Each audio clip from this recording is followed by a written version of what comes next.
Weather and climate, farmers work to protect their land, livestock, and communities. This week, the Senate Ag Committee and stakeholders strategized on sustainable practices, and Sarah Mock has more.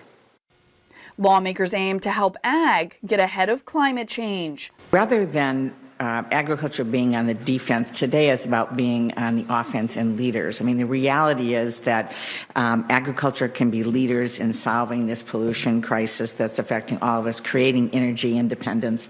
This is about opportunity.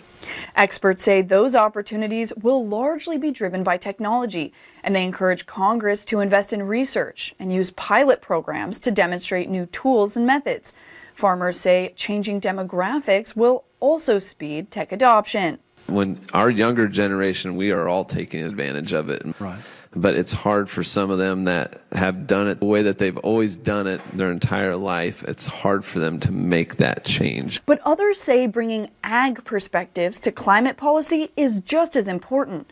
The recent Green New Deal irked many, in part because its authors failed to consult ag leaders. But one animal science researcher says despite what he calls counterproductive statements about farting cows, it's still critical to stay in the discussion.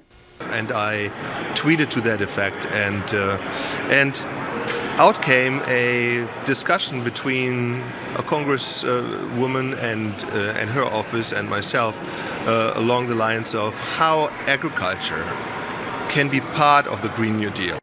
Mittlerner says he was happy to share and had a receptive audience, particularly because in terms of carbon sequestration, ag is one of the most important solution providers. Without agriculture, there won't be a Green New Deal, because agriculture is what makes it green. Because agriculture is one of the very few sectors of society, along with forestry, that can actually take carbon out of the air and store it in the soil and in plants. Despite cases of contempt in the industry, Mittlerner says he takes the new Green Deal proposal very seriously. He says ag communities must be part of crafting climate policy going forward, even as they adapt to changes on the farm.